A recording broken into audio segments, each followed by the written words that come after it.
Assalamualaikum warahmatullahi wabarakatuh. Video kali ini merupakan lanjutan dari materi Bahasa Indonesia kelas 10 di bab 1 mengenai inspirasi hidup berkat observasi. Video sebelumnya A, B, dan C, maka video kali ini kita lanjut di bagian D-nya, yaitu analisis struktur isi dan kaidah kebahasaan teks laporan hasil observasi. Yang pertama, struktur teksnya. Struktur teks laporan hasil observasi yang pertama yaitu mengenai definisi umum. Definisi umum ini merupakan pembukaan yang berisi pengertian mengenai suatu yang dibahas di dalam teks. Artinya, ini merupakan paragraf pembukaan yang berisi pengertian-pengertian secara umum atau penjelasan-penjelasan secara umum dari apa yang nanti akan kita dibahas di teks observasi. Selanjutnya yaitu definisi bagian. Definisi bagian ini merupakan bagian yang berisi ide pokok dari setiap paragraf atau merupakan penjelasan-penjelasan dari yang tadi di definisi umum.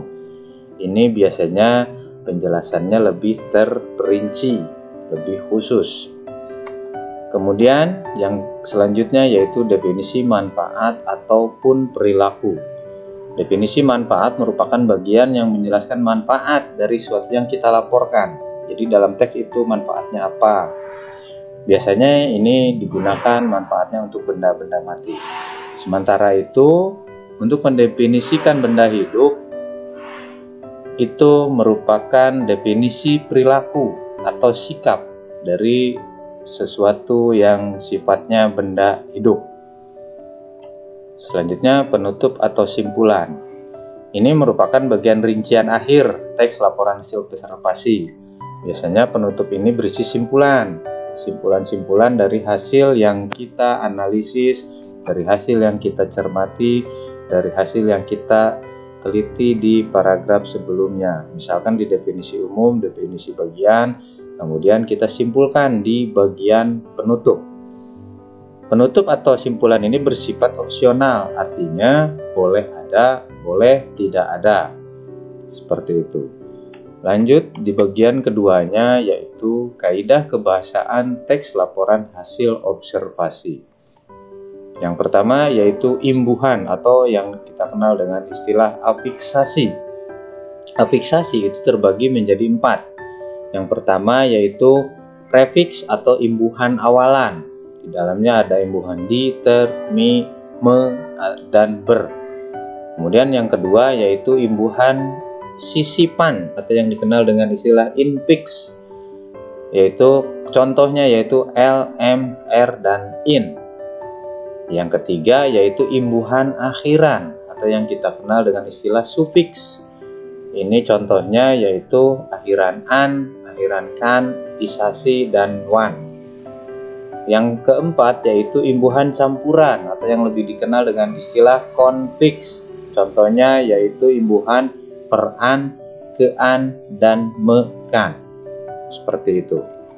Selanjutnya, kaidah kebahasaan yaitu frasa atau yang dikenal dengan kumpulan kata. Frasa terbagi menjadi 2, yaitu yang pertama frasa nomina atau yang kita kenal dengan istilah frasa kata benda. Contohnya seperti kata meja guru, kaca mata, kucing hitam, guru baru, dan lain sebagainya. Kemudian yang selanjutnya frasa yang kedua yaitu frasa verba yang dikenal dengan kata kerja. Contohnya seperti sedang makan, bekerja keras, mencatat tugas, dan lain sebagainya. Lanjut, yaitu kaidah kebahasaannya berupa kalimat definisi dan kalimat deskripsi. Kalimat definisi adalah kalimat yang memberikan penjelasan umum suatu benda, hal, atau aktivitas. Jadi kita mendefinisikan penjelasannya secara umum dari suatu benda yang kita teliti, dari suatu hal yang akan kita tulis, dan aktivitas yang kita catat.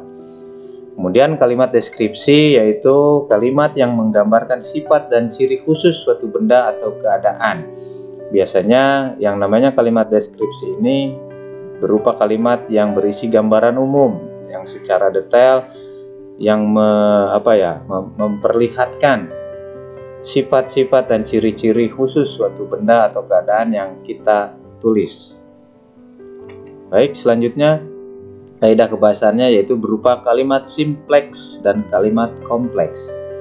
Kalimat simpleks adalah kalimat yang sederhana, yang hanya terdiri dari satu predikat. Contohnya seperti saya makan nasi. Itu adalah contoh kalimat simpleks. Yang kedua yaitu kalimat kompleks. Kalimat kompleks adalah kalimat yang terdiri dari dua predikat atau lebih. Contoh misalkan dalam sebuah kalimat, saya sedang makan di dapur sedangkan ibu sedang memasak nasi. Itu contoh kalimat kompleks. Selanjutnya di bagian E yaitu berisi atau mengenai tentang penyusunan teks laporan hasil observasi. Yang pertama, gagasan pokok dan gagasan penjelas. Apa sih yang dimaksud dengan gagasan pokok dan gagasan penjelas? Sebuah tulisan atau teks atau paragraf itu biasanya terdiri atas atau terdiri dari sebuah kalimat atau gagasan pokok atau kalimat utama dan dilanjut dengan kalimat-kalimat atau gagasan-gagasan penjelas. Biasanya dalam satu kalimat terdiri dari satu kalimat pokok atau kalimat utama atau kata lainnya gagasan pokok, kemudian berisi beberapa kalimat penjelas atau gagasan-gagasan penjelas. Biasanya kalimat penjelas ini ya tugasnya atau menjelaskan kalimat pokok atau gagasan pokok. Nah, di sini sebelum kalian menyusun teks laporan hasil observasi, diharuskan menentukan gagasan pokoknya dan gagasan penjelas dalam teks laporan hasil observasi yang akan kita susun. Kemudian kita mengembangkan teks dimulai dengan menuliskan gagasan pokoknya terlebih dahulu. Kemudian setiap gagasan pokok dikembangkan menjadi satu paragraf. Seperti itu, dalam satu paragraf itu terdiri dari satu gagasan pokok dan beberapa gagasan-gagasan penjelas.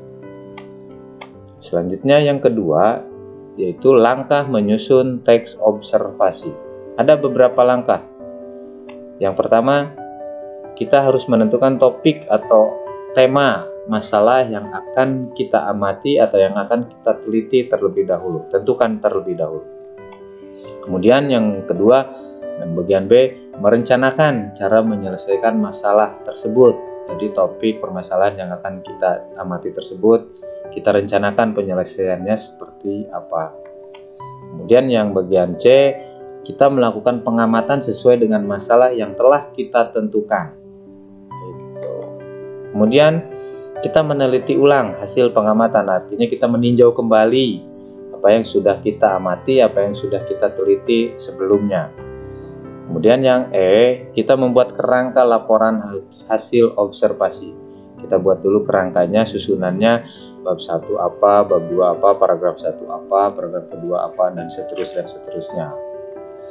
Yang bagian selanjutnya yang F, yaitu menyusun laporan hasil observasi. Artinya kita kembangkan kerangka yang sudah kita buat di bagian E tersebut. Kita susun laporan hasil observasinya. Kemudian yang terakhir, yang bagian G, yaitu kita membenahi laporan. Artinya kita mengedit penulisan katanya, susun kalimatnya, susun kerangkanya. Kita benahi, kita betulkan terlebih dahulu. Jangan sampai ada penulisan kalimat yang salah. Itu saja penjelasannya. Terima kasih. Wassalamualaikum warahmatullahi wabarakatuh.